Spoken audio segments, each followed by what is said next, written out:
कि कश्मीर को आप अंडरस्टैंड कुछ नहीं कर रहे हैं, आपको समझ नहीं आ रही यहाँ हो क्या रहा है, तो जजमेंट लोग कोई दे रहे हैं हमारे बारे में. Lal Ded is our first writer of the mystic tradition and Habba Khatoon is of the lyric romantic lyric tradition. हमने कहा कश्मीरी का, अच्छा कश्मीरी भी कोई भाषा है? अच्छा, हमने तो डोगरी सुनी है. People prefer to speak in English. Yes, they don't speak Kashmiri. The way we are speaking. Or Lalin Nalwat Salnazar. Salnazar. But she threw that Nalwat and walked out naked. जब यहाँ मिलिटेंसी शुरू हुई है तो मैं आपको साफ बताती हूँ. At that time the focus was not on the subcontinent. आपकी लैंग्वेज खत्म होती है तो आपकी आइडेंटिटी खत्म होती है. हमारे पंडित राइटर्स भी थे, वो सब लिखते थे नस्तालीक में, फारसी में. You have seen a lot. You have seen independence. You have seen 90s.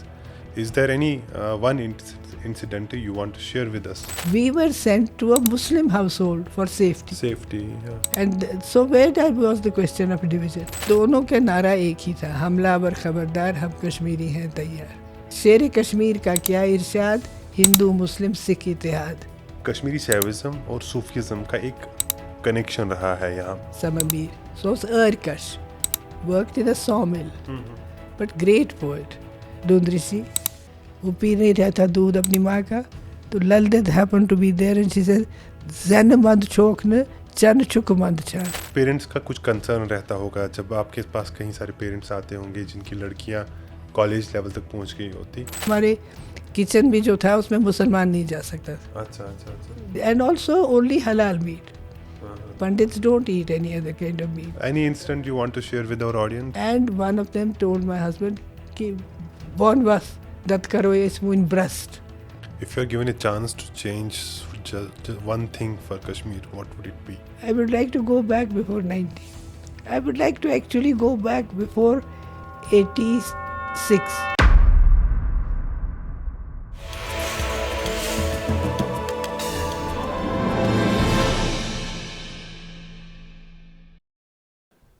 मीरास podcast के और एक शुमारे में आपका खैर मकदम. आज मेरे साथ एक ख़ास मेहमान हैं, प्रोफेसर नीरजा मत्तू, जिन्होंने अपने टीचिंग करियर की शुरुआत अगर इंग्लिश से की, लेकिन एक अहम ट्रांजिशन उसमें देखने को मिला, वो कश्मीरी लिटरेचर की तरफ इनका माइल होना. कई दहाइयों से कश्मीर में काम करती आई हैं, यहाँ के बच्चों, यहाँ के स्टूडेंट्स को पढ़ाती आई है, यहाँ के कश्मीरी लिटरेचर को प्रमोट करने का काम किया है. आज उन्हीं से बात करेंगे, उन्हीं से और भी मरहले जो उनकी ज़िंदगी के हैं उनको जानेंगे. प्रोफेसर साहब, आपका खैर मकदम, अपना वक्त देने के लिए शुक्रिया मुझे बुलाने के लिए. Thank you. मैं ये जानना चाहूँगा कि आपने अपनी टीचिंग का करियर जो है इंग्लिश से स्टार्ट किया, लेकिन एक अहम ट्रांजिशन इसमें देखने को मिला, वो था कश्मीरी लिटरेचर की तरफ आपका माइल होना. इस ट्रांजिशन के बारे में जानना चाहेंगे और ये भी जानना चाहूँगा कि क्या कोई इवेंट, कोई अहम मौका जिसने आपको इसकी तरफ माइल किया. हाँ, है तो सही, बहुत सारे. सबसे पहले तो ये बताऊंगी कि जब मैं पढ़ती ही थी, मैं अभी MA कर रही थी, तो हमारे नेबरहुड में थे मेरे फादर के बहुत क्लोज फ्रेंड, और मेरे भी like my other father, professor Jialal Kaul. नाम जिस जनरेशन ने शायद नहीं सुना हो, मगर उन्होंने भी बहुत काम किया था कश्मीरी लिटरेचर को प्रमोट करने के लिए. सबसे पहले उन्होंने वो कश्मीरी लिरिक्स ट्रांसलेट की थी अंग्रेज़ी में. तो उनको कुछ नज़र आ रहा था कि मुझे भी अंग्रेज़ी आती है थोड़ी बहुत. तो जब मैं MA ही कर रही थी तो उन्होंने मुझे 2 कहानियाँ दी. एक अख्तर मोहिउद्दीन साहब की कहानी थी स्वर्गहूर जन्नत हूर, और दूसरी थी अमीन कामिल साहब की कोकर जंग. उन्होंने कहा तुम इनको ट्रांसलेट करो अंग्रेज़ी में, क्योंकि साहित्य अकेडमी जो दिल्ली की है वो एक वॉल्यूम निकाल रही है कंटेम्प्रेरी इंडियन शॉर्ट स्टोरीज़. तो हम कोशिश करेंगे कि ये भी जाए वहाँ. तो वो दिस वाज इन 1958. तो उस 58 भी नहीं पूरा, शायद 57 ही था. तो मैंने किया, उनको पसंद आया, उनको भेजा, उन्होंने छपाई और मुझको 150 रुपया मिला. तो मैं बड़ी खुश हुई एक स्टोरी के ट्रांसलेशन के लिए. और खैर उसके बाद बिल्कुल छोड़ दिया, क्योंकि फिर इमीडिएटली MA के बाद मैंने पढ़ाना शुरू किया. फिर तो अंग्रेज़ी लिटरेचर, दैट वाज ऑल.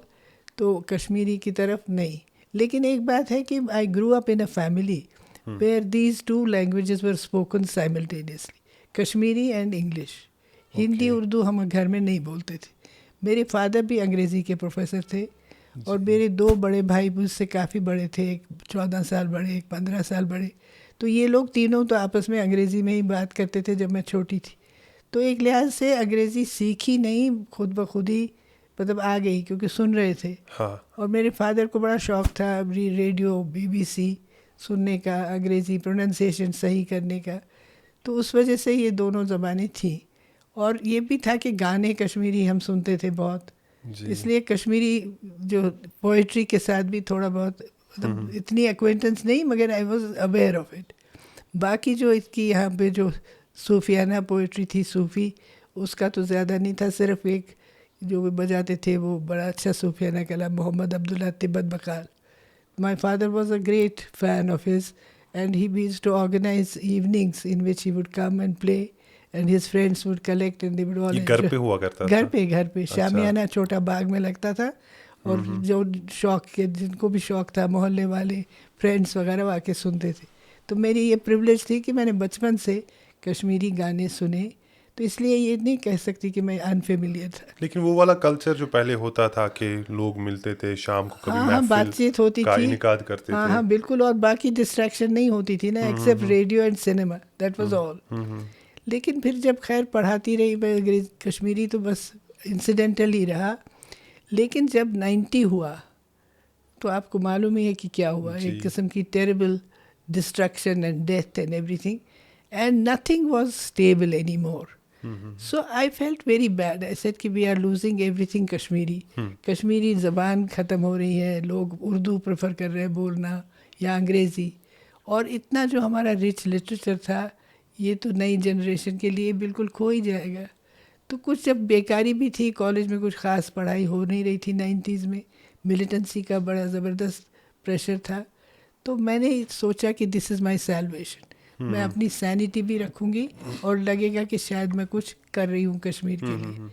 तो फॉर्चुनेटली उस वक़्त मेरे कोलीग्स भी बड़े हेल्पफुल थे, क्योंकि मैं सबको जानती नहीं थी, बट उनकी वजह से एक नेटवर्क बन गया and I was able to collect the best stories by writers who were alive at that time, to my good Fortune.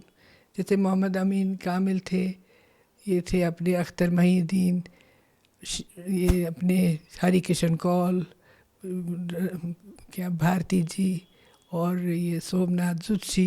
इनको आपने ट्रांसलेट किया? कहानियाँ, इनसे शॉर्ट स्टोरी, क्योंकि मुझे तब तक भरोसा नहीं था कि मैं पोएट्री कर सकूँगी।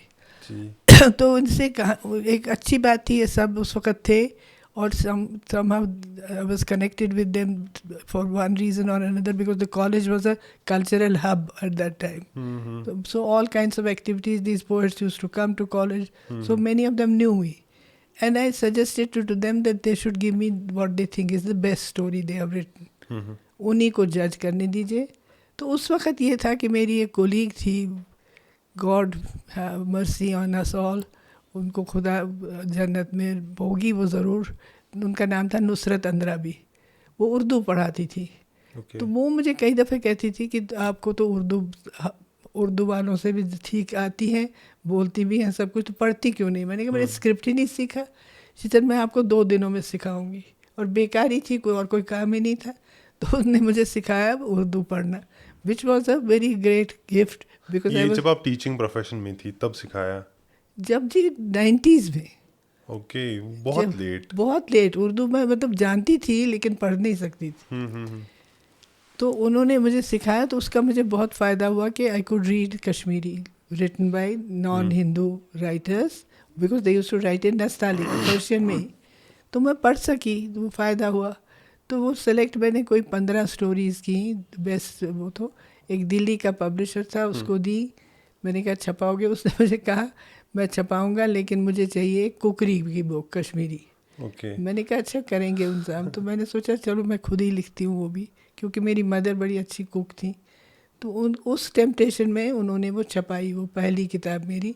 It was titled the stranger beside me. The stranger beside me was the title of one short story by Hriday Kaul Bharati. That was original title था नख तलुक बोपर, which I translated as The Stranger Beside Me. Beside Me. I thought it was appropriate, let the world ये know. किनकी story थी? हृदय कौल भारती. हृदय कौल भारती की थी। Unfortunately, he is no more, हाँ, but he हाँ। was a great short story Yes, writer. yes, yes, yes. तो लोगों को कुछ somehow इसमें मुझे लगा एक सिंबॉलिक भी कि कश्मीर को आप अंडरस्टैंड कुछ नहीं कर रहे हैं, आपको समझ नहीं आ रही यहाँ हो क्या रहा है, तो जजमेंट लोग कोई दे रहे हैं हमारे बारे में without knowing anything about us. So I made that preface. I said that it is an attempt to let the rest of the country know the stranger beside them. Okay. Ki we are there, but we are like strangers because you don't understand. Because at that time, their whole focus was on this Babri Masjid and Ram Janambhoomi, Rath Yatra and all. While terrible things were happening in Kashmir, nobody was interested. So I felt very disheartened. I said, anyway, let's see. But of course, that doesn't make a difference to the powers that be. But the book came out and it was well received. अच्छे review भी हुए. फिर साहित्य academy ने मुझे कहा कि आप हम निकालना चाहते हैं collection of contemporary Kashmiri stories, करिए. तो दैट ऑल्सो आई डिड. तो हो गई 2. फिर एक और उनके लिए की कथ. तो वो हुआ. फिर मुझे दिमाग में आया कि मैं अब ये जो हमारी इतनी ग्रेट वेमेन राइटर्स हैं, पोएट्स हैं, लल देद, रब भवानी, हब्बा खातून, अर्निमाल, और सबसे बड़ी बात है कि ये जो 2 हमारे कश्मीरी पोइट्री के स्ट्रीम्स हैं, the mystic stream and the romantic lyric stream, both of these have first of all been written by women. Yes. Lal Ded is our first writer of the mystic tradition and Habba Khatun is of the romantic lyric tradition. I said this credit should be given to them. So I worked on that. That was my, I must say, most difficult task as well as the most rewarding task. Because I felt that for the first time people were getting to know कि हमारा literature कितना पुराना है. और इसमें आपको मैं एक बात बताऊं कि एक दफ़े दिल्ली यूनिवर्सिटी में सेमिनार एक था जिसके लिए हम भी गए थे फ्रॉम माई कॉलेज. तो वहाँ पर एक बड़े अच्छे वेनरेबल दिल्ली यूनिवर्सिटी प्रोफेसर थे. वो खड़े हो गए, हम मेरे साथ मेरी कोलीग थी, हम आपस में कश्मीरी में बात कर रहे थे. वो खड़े हो गए, कहेंगे ये आप क्या कौन सी भाषा बोल रहे हैं? हमने कहा कश्मीरी. कहा अच्छा कश्मीरी भी कोई भाषा है? अच्छा, हमने तो डोगरी सुनी है. तो मैं हैरान हो गया. हमने कहा जी आपको नहीं मालूम, कश्मीरी तो सबसे पुरानी, डोगरी तो अपस्टार्ट अभी आई है. हमारी तो हज़ार नहीं, और पुरानी हिस्ट्री है, हज़ारों साल की लिटरेचर है, सब कुछ है. तो उससे भी वो थोड़ा सा बुरा लगता था कि इनको पता ही कुछ नहीं है.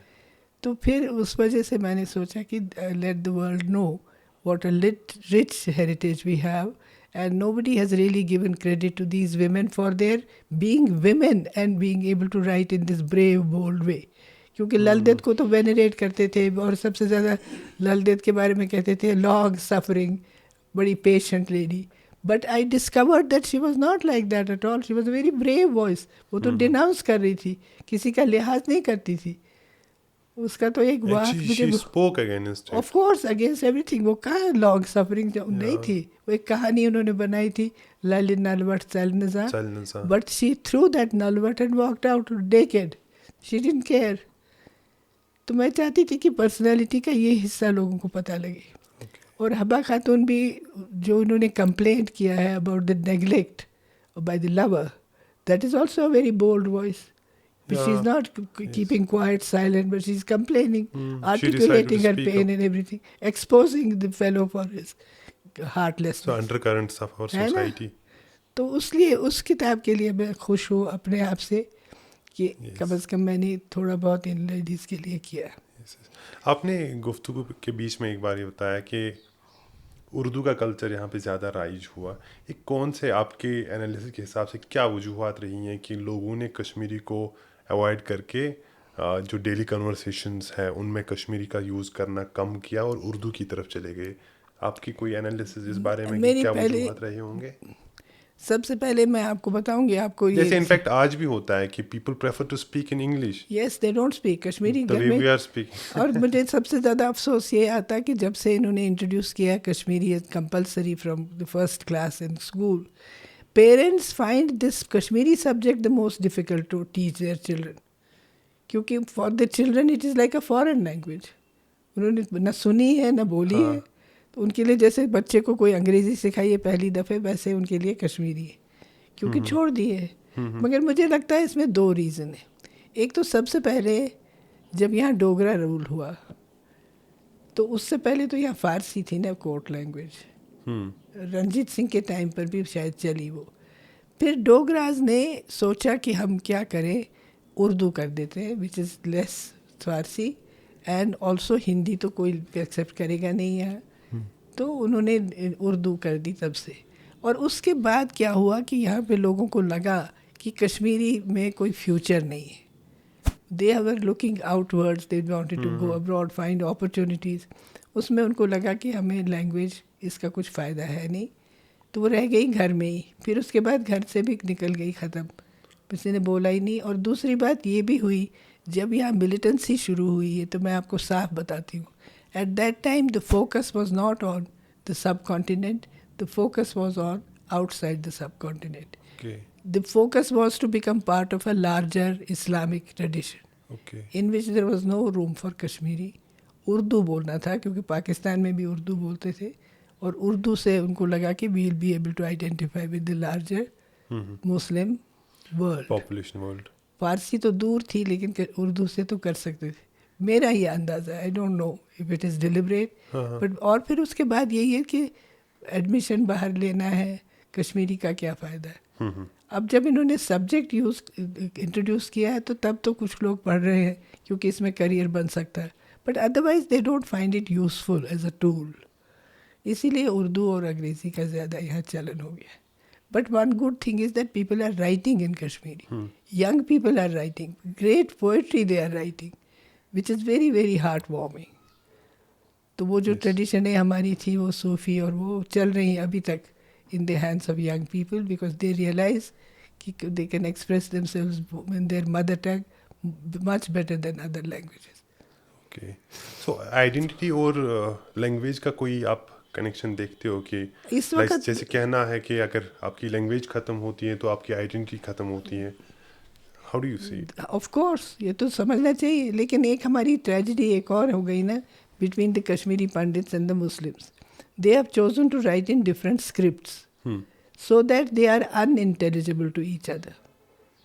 How will a Kashmiri living in Kashmir notice the work done by a person like, let's say, Ratan Lal Shant if it is written in Devanagari? How can a person living in Jammu or other parts of the country understand what is being written by poets like Rafiq Raz and others? You see, this is the big thing, जो script का मामला है, ये तो बड़े अफसोस से एक डिवाइसिव हो गया मामला। तो इस वजह से कुछ तो करना पड़ेगा इनको, सो दैट दे कैन क्या सोल्यूशन है इसके लिए? सोल्यूशन तो मानेंगे नहीं ना कोई। Solution was what the best the Turkey did under Kemal Ataturk, they took the Roman alphabet, non controversial, neither Hindu nor Muslim, but वो, और कई लोगों ने अटेम्प्ट किया भी था एक प्राइमर बनाने का, उसमें वो फोनेटिक साउंड्स के लिए निशान रखेंगे तो वो बन सकता है, मगर यहाँ पे है ना अपनी अपनी कॉन्स्टिट्यूएंसी है, वो छोड़ेंगे नहीं, अफसोस ही कर सकते हैं और क्या। ये जो आप डिफरेंसेस देख रहे हो, ये कब से शुरू हुई ये वाली डिफरेंसेस कि कश्मीरी हिंदू कश्मीरी मुस्लिम के बीच, चाहे वो नहीं, जब तक 90 हुआ तब तक तो नहीं था। एवरीबॉडी यहाँ पर तो जो ये सारे हमारे पंडित राइटर्स भी थे वो सब लिखते थे नस्तालीक में, फारसी में, उनकी खुद ट्रांसलेट करते थे, कोई बाद में हिंदी या किसी और ज़बान में, दैट वाज डिफरेंट। बट जब वो छपती थी उनकी चीज़ें, वो they used to be in नस्तालीक। यहाँ पे नहीं ना था, कश्मीर में वो देवनागरी स्क्रिप्ट था ही नहीं। मगर जब से माइग्रेशन हो गई वहाँ पर उन्होंने उनको अलाउ किया, तो वहाँ का जो वो लिखते हैं वो देवनागरी में लिखते हैं, मगर कई लोग हैं जो इंटेलिजेंट इनफ है वो दोनों स्क्रिप्ट रखते हैं। किताब निकाली, उसको समझिए एक पेज पे फारसी स्क्रिप्ट, एक पेज पे अपना देवनागरी। मगर वो भी that's not an awkward solution, but that's what they do.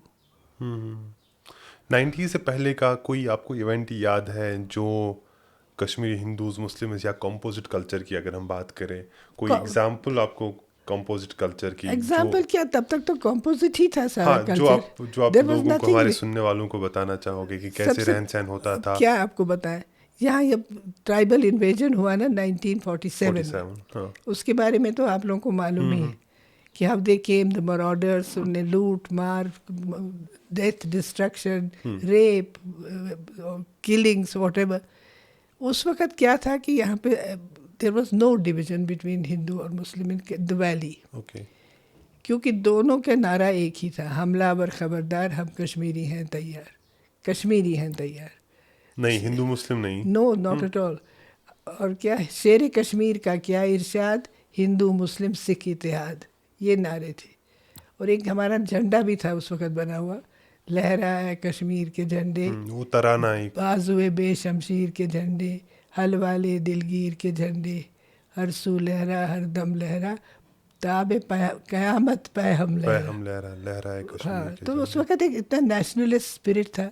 लेकिन इसकी भी ज़बरदस्त एग्जांपल देती हूँ, जब वो ट्राइबल्स पहुँचे थे शालटेंग, श्रीनगर से बिल्कुल थोड़ी दूर रह गए थे। तो हम लोग वहाँ रहते थे, एक्सचेंज रोड में हमारा घर था मेरे फादर का। तो हम तो छोटे बच्चे थे लेकिन बड़े थे, मेरी चाची, मेरी भाभी, मेरी बहनें, मेरी माँ, मेरी दादी, हम सबको पता कहाँ भेजा गया सेफ्टी के लिए, द्रुगजन में। अच्छा, डलगेट के पास। डलगन के पास डॉक्टर नसीर का नाम आपने सुना होगा, डॉक्टर नसीर, और या महमूद अहमद अली शाह का नाम सुना होगा। अगर मैं तो कहूँगी दे आर लेजेंड्स, बट अब पूछना पड़ता है कि नाम सुना है कि नाम नहीं सही सुना। सही। तो उनके घर में, क्योंकि उनके साथ हमारे फादर की बड़ी क्लोज फ्रेंडशिप थी, और मेरे भाई और डॉक्टर नसीर समझे they were like more than brothers. So we were sent there. In 47, when there was this tribal invasion happening, we were sent to a Muslim household for safety. Safety, And so where was the question of division? Right. There was no question. And in this our tells own us about कि neighborhood, security एक दूसरे में इंसान ढूंढ लेता था।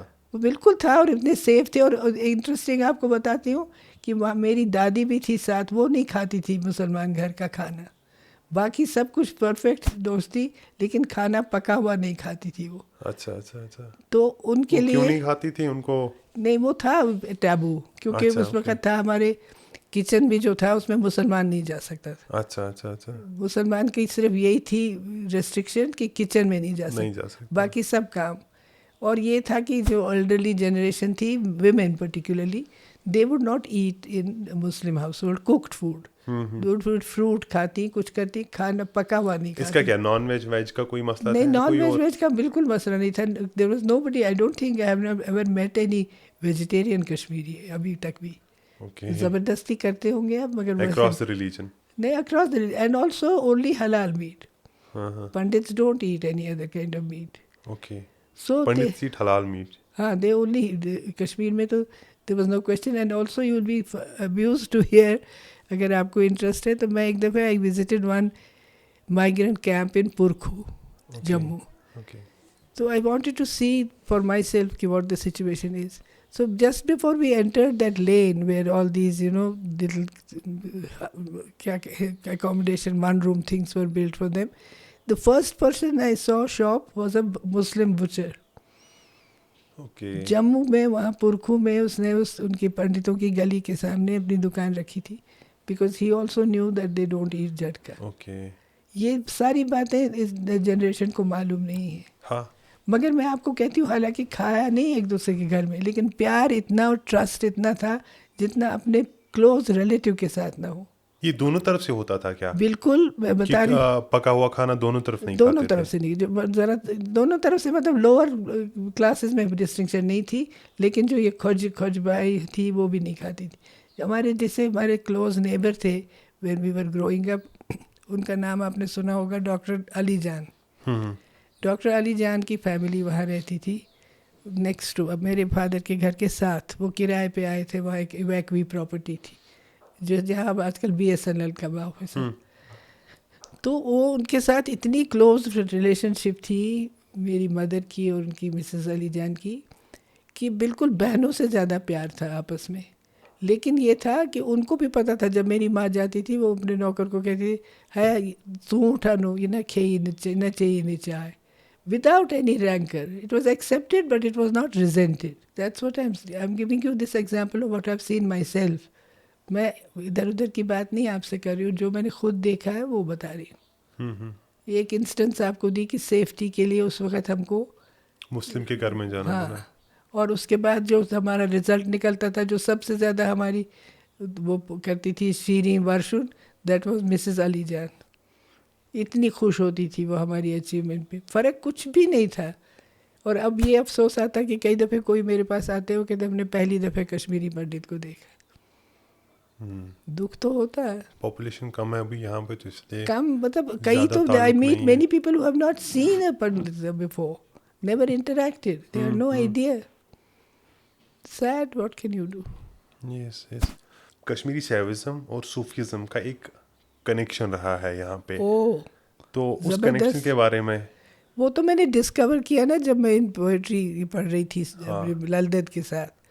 मैंने देखा कि जो लल दत्त की वोकेबलरी है वो आप हैरान होंगे, समद मीर की वोकेबलरी वही है।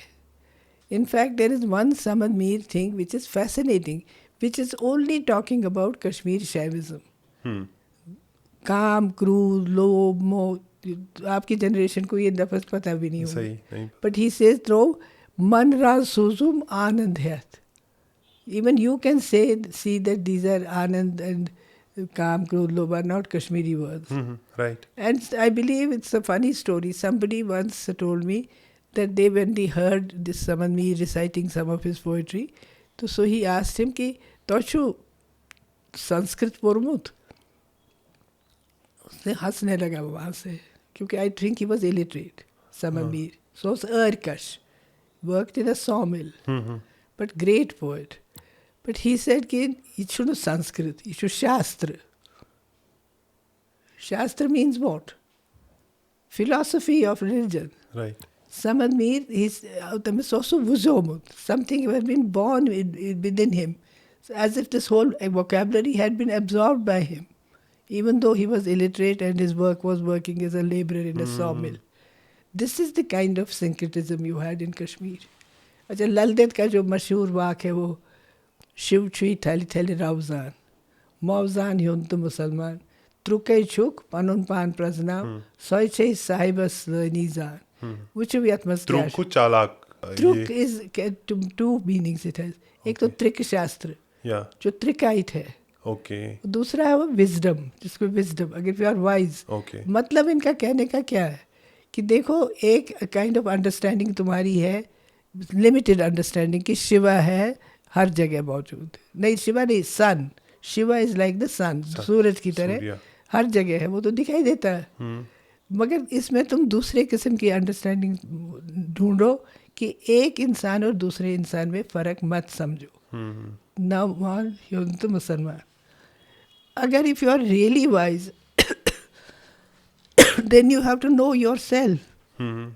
Once you know yourself, that will make you reach the supreme abode of God. And what is the term she uses for this God? Sahib. And Sahib is not a Sanskrit word. Sahib is not a Kashmiri word. Sahib is an Islamic connotation. या Chana? Yes. See how she weaves in all these different cultures together. So And- it has acceptability among all religions. Yes, because she, देखिए ना, जैसे ये समद मीर का जवाब है कि it's not this, it's something which is inherent in me. I have learned it. लल दत्त का मैं बता रही थी कि सिंक्रेटिक कैसा इडियम था, जैसे समद मीर का अभी मैंने आपको बताया। ओरिजिनल तो इसकी थी लल Dutt, because her idiom is acceptable to both the communities and it reaches out to everybody without distinction. So I was quoting this vak just now, Shiv Chui Thali Thali Ravzan, Mauzan Hyun to Musalman, Truke Chuk to Panun Pan Prasanav, Soy Che Sahibas Zani Zan. Different levels of understanding she is explaining. One is the obvious thing that the sun is there shining on everybody, which you can see. The other thing is कि don't see, they make a distinction between one human being and another. Yeah. They are the same. And finally, if you are really wise, then you realize that you have to know yourself first of all. Go within yourself, understand yourself. That will make you understand God. And she uses the syncretic words like Sahib and Rao. Rao is the sun and Truk is the Trikite. So you see the combination, and effortlessly, she doesn't do it deliberately. Yeah.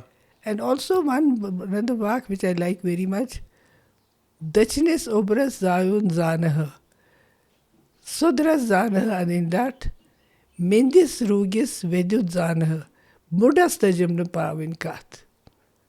Ki I could make the clouds go from one direction to another. That miracle I could perform. I could draw a bridge over the ocean. Even that miracle I could perform. I could cure a leper. Even that miracle I could perform. But I could never make a fool understand. That I could never succeed in doing. Now, is this a bold voice or is this the long suffering very voice? strong statement. And another thing of hers, if you are interested, should I quote another one? Yeah, please. Satsasna satas, pasasna rumas, somai chaume lali panui vak, andriam gatka, rotum tu volum, sotum tu ditmastati chak. I did not wait a moment. I did not wait for an auspicious time. I just, to give myself courage, I ate my own words. And then I tore down the curtain of darkness inside me, tore it down, stabbed it and cut it into shreds.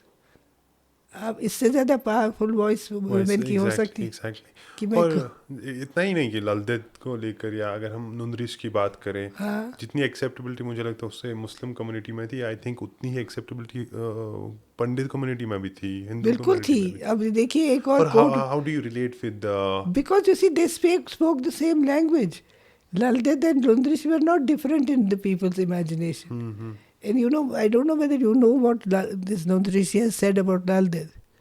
Tami Padmanpur ichi lale. Padmanpur was the name. She was born in Padmanpur, right? Padman. Tami Padmanpur. Padmanpur is Pampur. Pampur, वही पैदा हुई थी ना. Tami Padmanpur ichi lale. Amrit chav gali gale. So sani avatar lale. Sui me vardito divo. That Laldet of Padmanpur or Pampur, she drank nectar sip by sip. She is our avatar. Oh Lord, give me the same boon. And then this the story of when he was born, he refused to suckle at his mother's breast, Dundrishi. वो P नहीं रहा था दूध अपनी माँ का. तो Laldet happened to be there and she said, Zan mand chokne, chan chuk mand chan. If you are not ashamed to be born as a human being, why are you ashamed of drinking milk like a human being? And the two of them are supposed to be together on the spiritual thing. ये वही जब उनका जन्म हुआ था तब की बात है. तब क्यों कहते हैं उन्हें मांस का दूध पीना बंद किया था, नहीं पीते लेते थे नहीं, माँ का दूध नहीं पीते थे. फिर उसने उनको डांटा. छोटे थे तब पैदा हुए तो बड़ी थी, फिर पीना शुरू कर दिया. और पिछले दिनों मैंने एक इंटरेस्टिंग कहानी सुनी. मैंने सुना कि नुंदऋषि के उसमें से सिलसिले के कोई है अभी भी कोई ऋषि बड़गाम में. अच्छा. तो उन्होंने किसी को कहा, मुझे रात को ख्वाब में आई ललदेद. उसने मुझे कहा हया नहीं, ललदेद नहीं, सॉरी, नुंदऋषि ख्वाब में आए. उन्होंने कहा कि तुमको शर्म नहीं आती कि मेरी माँ के वहाँ पर एक निशानी थी, एक वहाँ था इसका एक चश्मा वहाँ पामपुर में, उसका कितना बुरा हाल हो गया, उसको ठीक करो तुम. And they actually went and looked for that. उसको कहते थे ललत्राग नाम. तो मिला उनको वो क्या? मगर हाँ, उनको मिला वो वहाँ पे चश्मा. वहाँ जो जगह बताई उन्होंने, वहाँ पे कूड़ा करकट जमा था.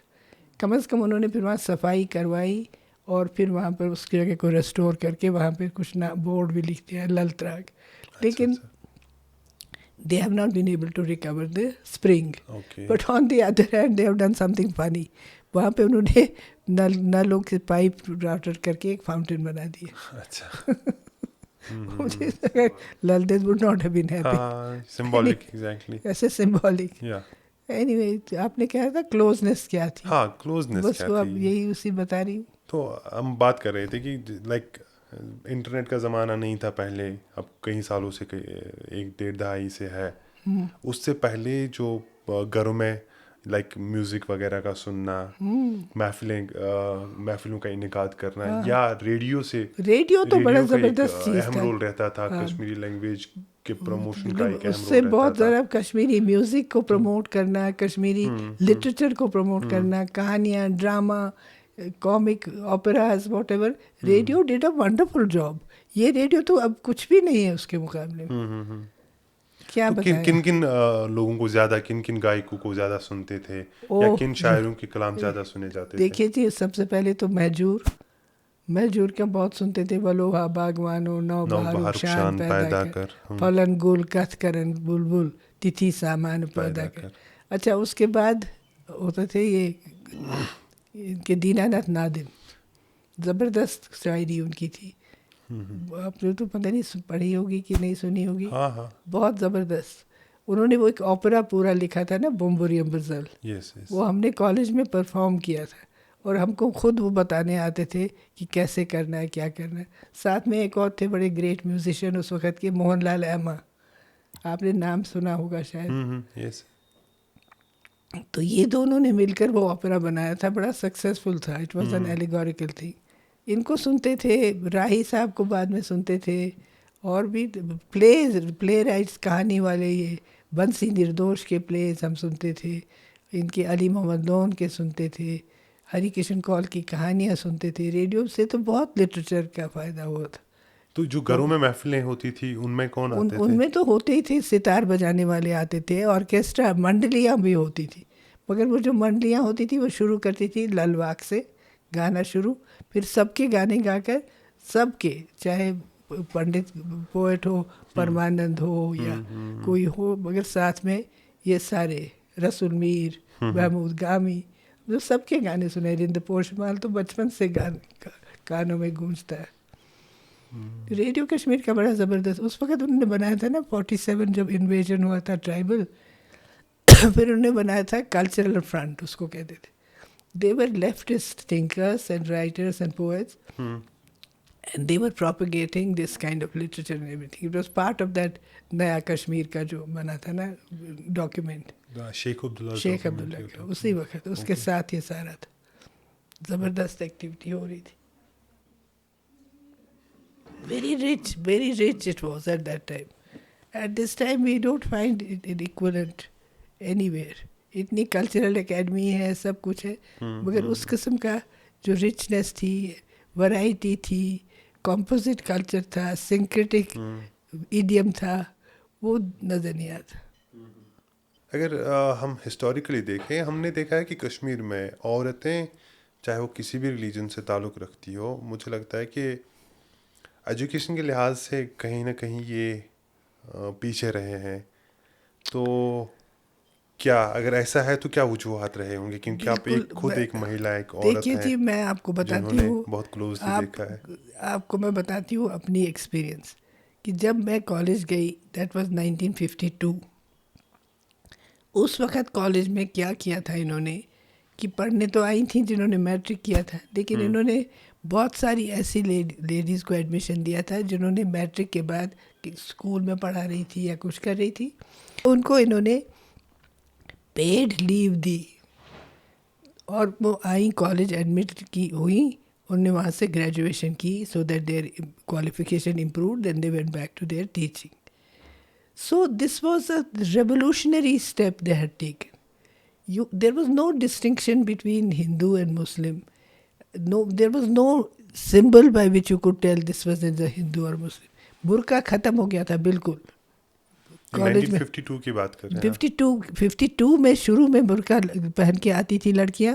गेट कीपर के पास एक कमरा था, वहाँ रखती थी अंदर बुर्के के बगैर, और वहाँ पढ़ाने वाले आदमी भी थे। कौन से कॉलेज की आप बात करें? किसी पर्टिकुलर कॉलेज में ऐसा होता था, या हर एक कॉलेज में? नहीं, हर एक कॉलेज में तो लड़कियां जाती ही नहीं थी। अच्छा। This was women's college which was established in 1950. दाइमे road वाला वन? हाँ, मौलाना आज़ाद रोड वाला। वो बना, it's a historical institution because it set the Kashmiri women free from bondage. इतने ज़बरदस्त अपॉर्चुनिटीज़ इनको मिली कश्मीरी लड़कियों को, कि जब मैंने किया इंटरमीडिएट 54 में, उस वक़्त कुछ साइंस वाली लड़कियां थीं, कुछ आर्ट्स पढ़ती थी। FA होता था उन दिनों, FA और FSC, फिर BA और BSc। FA FSC के बाद आप जा सकते थे मेडिकल ट्रेनिंग के लिए। आपको हैरानी होगी कि 8 लड़कियां हमारे में से उस साल गई फॉर मेडिकल ट्रेनिंग।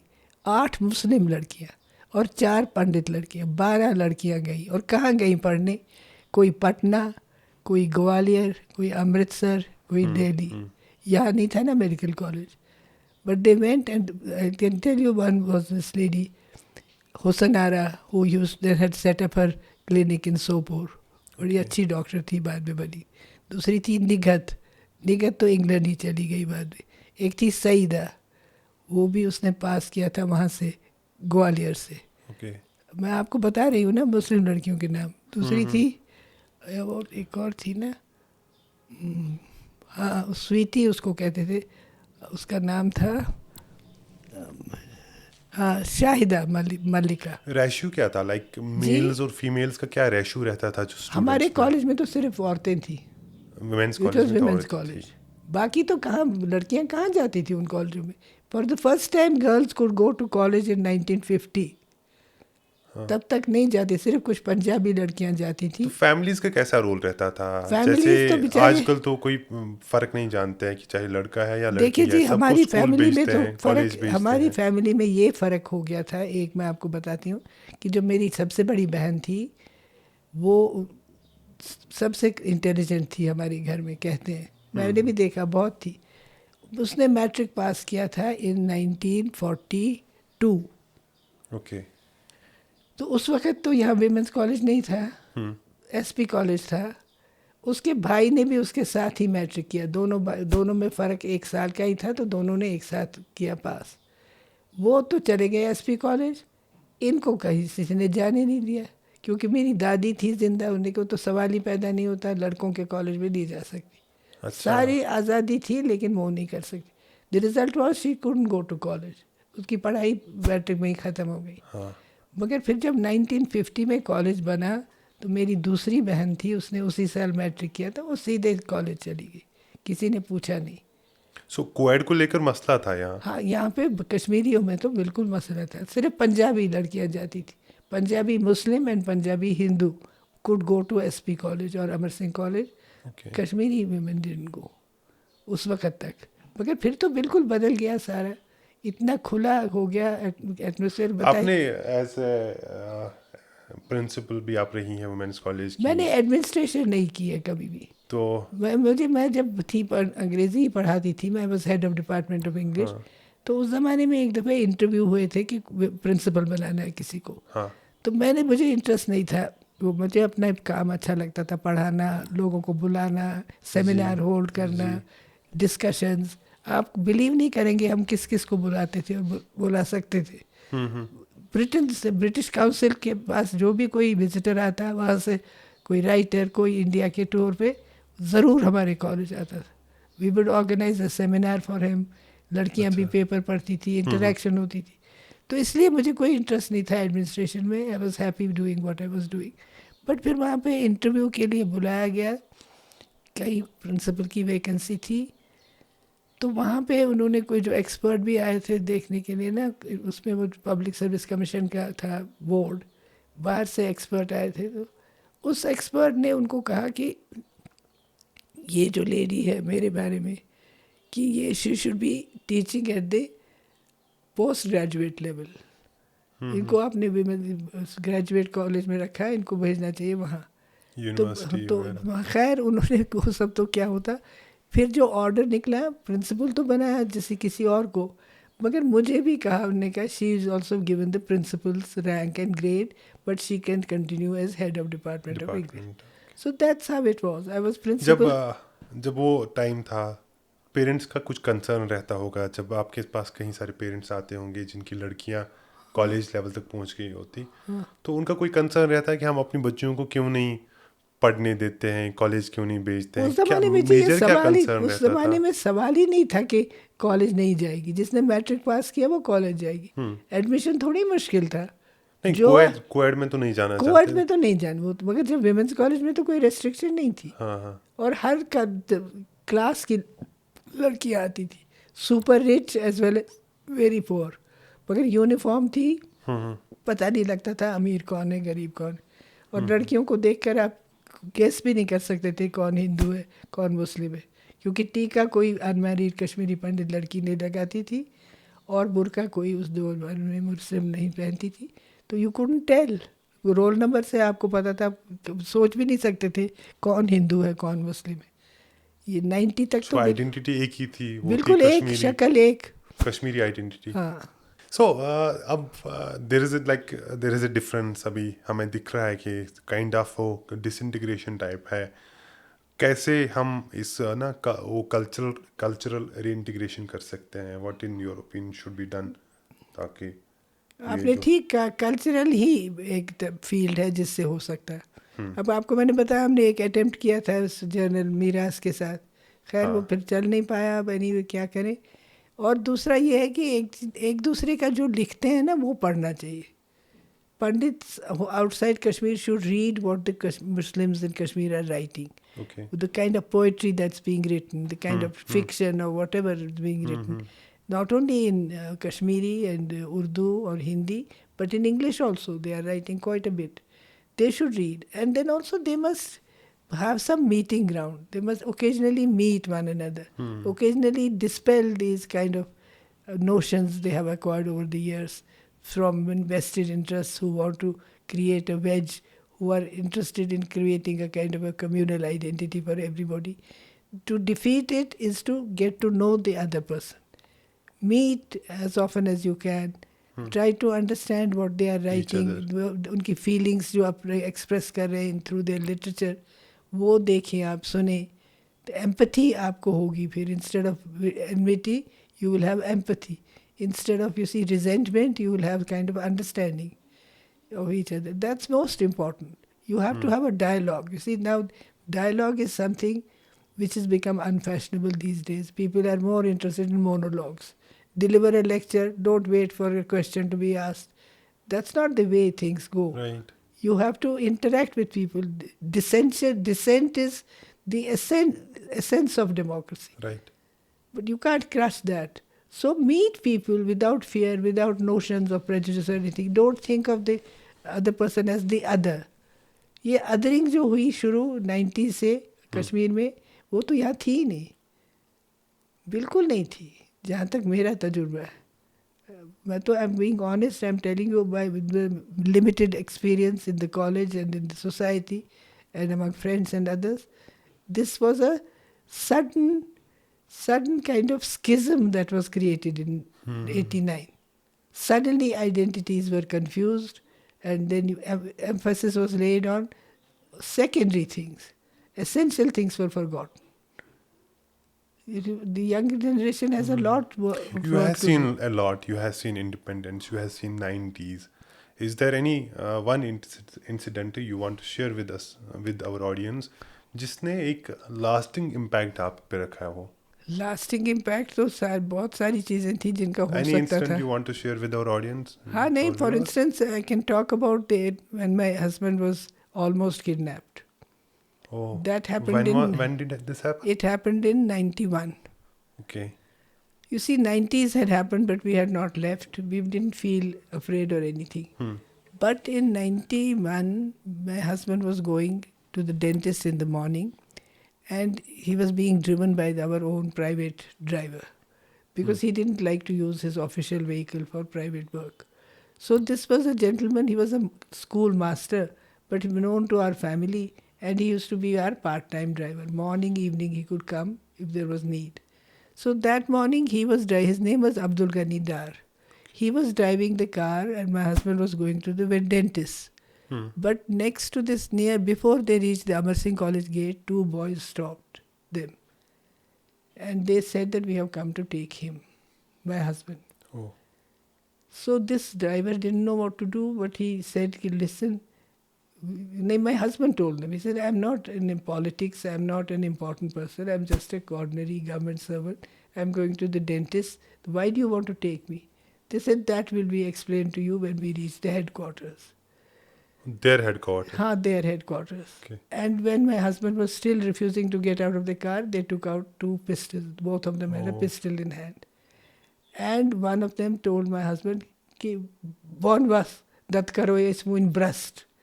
Burst, उन दिनों use करते थे वो, but a burst of, bullets. Yeah. At this point of time, this driver, Abdul Ghani Dar, turned to them. He said, just listen to me 1 minute, then you can do what you like. So as they turned to him, my husband ran. He ran, and fortunately the gate of the neighboring house was open. He rushed in, bolted it. And these boys tried to chase, but in the meantime a police gypsy came, so they ran away. Okay. And then this Masterji brought the car here. So they were entered. This was, I could hear the horn honking. I thought they had forgotten the X-ray or something, because it was Okay. within minutes the car was हाँ. returning. But the master was feeling so nervous, jittery, shaking all over. He said, please, तो करीब ना ये मन सरदार जी on phone. Neighbourhood में थे, सरदार जिनके घर में ये चले गए थे. हम्म. तो मैंने कहा क्या हुआ, तो but then he explained. He says, this is what has happened, but please call them, because don't worry, he's safe, because I've seen him go into that house. Hmm. But before I could locate their number, उन दिनों वो mobile तो थे नहीं, landline ही थी. So our phone rang, and it was my husband. He said, don't worry, I'm here, I'll come in a little while. And then meanwhile, two things happened at this time. One was, it was for the first time an attempt by militants had failed.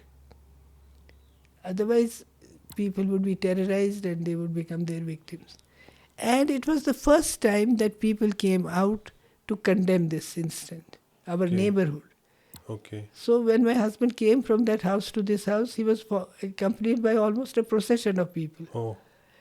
And then this was the first time. Otherwise, Which year was it? 1991, worst Okay. of militants. Okay. Peak of the militants. And also till then, if the militants had a victim, the fellow's dead body would lie on the roadside, and nobody would even dare to approach it or pick it up. Mm-hmm. We know about that. But in my husband's case, the people felt a little shamed and sheepish, because till then the propaganda was that Jagmohan was driving Kashmiri Pandits away. Otherwise, there was no fear. Mm-hmm. That was the kind Okay. of narrative कि Okay. Jagmohan ने उनको निकाला, वरना यहाँ क्या डर था. But डर तो था, and many people had been killed and everything. So the thing is that people felt that this was giving this whole movement a bad name, Mm-hmm. because they couldn't find anything as a reason to kidnap him, because he had been a government servant and nothing, no politics, nothing, no controversy or anything, came from a good, respectable family.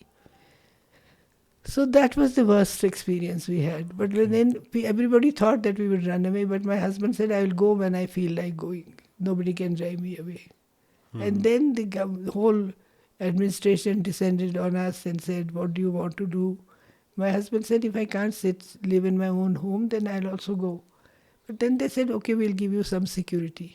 So because of that, you must have seen these couple of people at the gate. Yeah. Okay. So then we decided that we will stay on. Okay. And I continued to work till I retired in 96. Okay. But then we had to take precautions, Yeah. in the sense that I wouldn't walk, I would only go in a car. So would my husband. And then but I did not change my dress. I used to wear a sari. I continued to wear it. I continued to wear my bindi. Nobody bothered me personally. Okay. So the worst was that incident. Oh. If you're given a chance to change just one thing for Kashmir, what would it be? I would like to go back before 90. I would like to actually go back before 86. Because 86, I think, was a bad year. In fact, 84 से ही beginning हुआ था, but 86 in particular was bad. 86 से ही गड़बड़ शुरू हुई. Khair, I'm not a politician, so I can't say anything. I'm just giving you my experience and everything. And I suppose that should be enough. Mm-hmm. Thank Any you. message for women of Kashmir? Message they don't need. They are very intelligent. They are very creative people. They have ways and means of negotiating their way in these difficult times. But my message to them is to keep a balanced head. That's all I want. Thank you Otherwise, so you are much. creative. You have all talent, everything. But keep a balanced head. Thank you very much. Thank you so much for talking to us. आपने बहुत जानकारी दी जो चीज़ें हमें शायद पता भी नहीं थी और कुछ चीज़ें अगर पता थी उनमें आपने क्लैरिटी दी, बहुत शुक्रिया। हम चाहेंगे कि हमें फिर से मौका मिले आपके साथ बात करने का और कई सारी चीज़ें उनके बारे में तो बात कर पाए, लेकिन कई सारी ऐसी चीज़ें हैं शायद उनको हम टच भी ना कर पाए। मेरे ख्याल में मुझे क्योंकि कोई किताब लिखनी चाहिए फिर। बिल्कुल आप लिख लीजिए।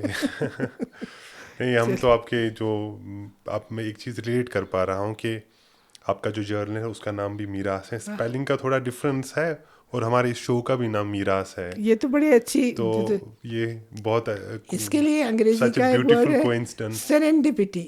ये this is known as serendipity, otherwise why should you have this name मीरास। यस।